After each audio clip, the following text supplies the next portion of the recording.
it's Macy back with Macy's Reading Corner, reading I Survived the Sinking of the Titanic, 1912, by Lauren Tarshis, illustrated by Scott Dawson. Chapter 14. The cold pressed down on George until it seemed to crush his bones.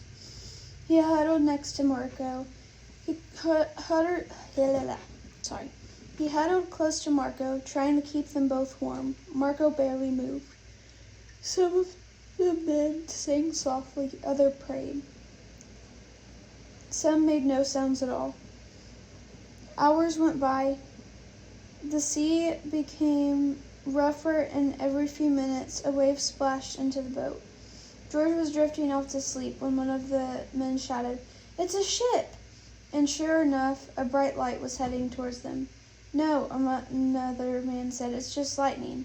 But the light was getting bigger and brighter. George stared at the light, afraid that if he blinked, it would disappear.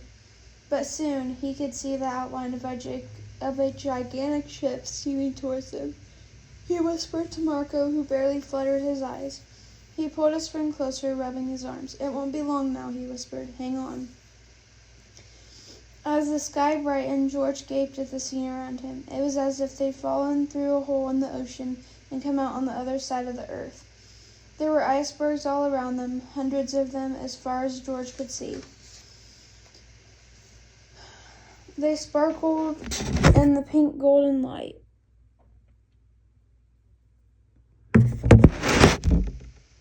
They were so beautiful, but looking at them sent a chill up George's spine. As the ship got closer, George could see that it was a passenger steamer like the Titanic.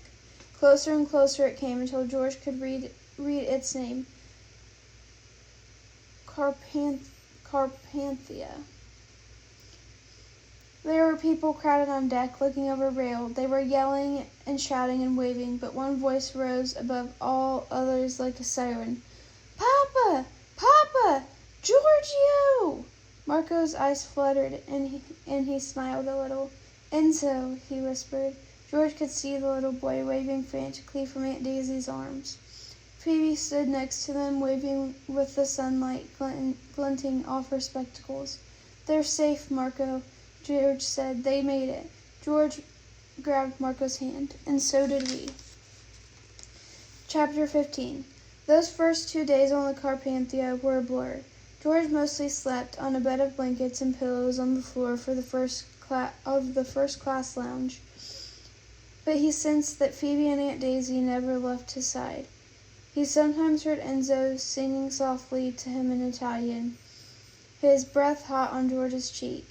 He heard Aunt Daisy and Phoebe talking about Marco, whose feet were badly frozen, about the Carpathia's passengers who couldn't do enough for them all, about the hundreds and hundreds of people who didn't make it out of the water. Slowly, George felt stronger, and on their last night at sea, he was able to go out on deck with Phoebe. They sat on a bench, wrapped in a blanket. The stewardess came over and gave them each a mug of warm milk. Phoebe looked up at the sky as she warmed her hands on her mug. "I finally saw a shooting star when I was on the lifeboat," she said. "You can guess what I wished for." George reached out for her hand. Yes, of course he knew. On the bench next to them sat 2 women. Both were crying. Probably they'd lost their husbands or brothers or fathers. There hadn't been enough wishing stars for everyone that night. Phoebe said that only about 700 made it out of the water. Phoebe leaned in close to George. Her coat smelled like rose water. A lady from the Carpathia had given it to her. "Have you wondered," she asked quietly, "if maybe there really was a curse?" George first didn't understand that Phoebe was talking about the mummy. With all that had happened, George hadn't thought about it. But now it hit him. How strange was it that the fact that the ship had collided with the iceberg at the exact moment the scar-faced man had opened the lid of Mr. Burroughs' crate. "I guess we'll never know," George said. But the next evening, as the Carpathia was closing in on New York Harbor, George and Phoebe overheard a skinny man with a beard speaking to an officer. "Before the Titanic, I was traveling in Egypt. a place called Thebes. The man said. I explored a magnificent tomb of a royal family. Phoebe's eyes bugged out, and before George could stop her, she had marched over to the man. Excuse me, she said. Are you Mr. Burroughs?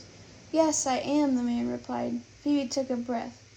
Mr. Burroughs, she said, this might sound like a very strange question, but did you bring a mummy on board the Titanic?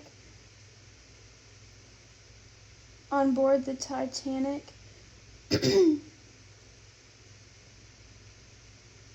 On board the Titanic. The man looked up at Phoebe. A mummy, he said. Yes, she said. We heard it was a princess. Mr. Burroughs' eyes were tired and sad. He smiled a little. A princess, he said. Yes. So there was a mummy? Phoebe exclaimed. No, child, he said. One should never take a mummy from a tomb. That is very bad luck. Princess was my cat. She passed away on my trip to Egypt, and so I had her wrapped so I could bring her back with me. So Princess was a cat, he said. So Princess was a cat? Yes, he said sadly. The most beautiful cat that ever lived.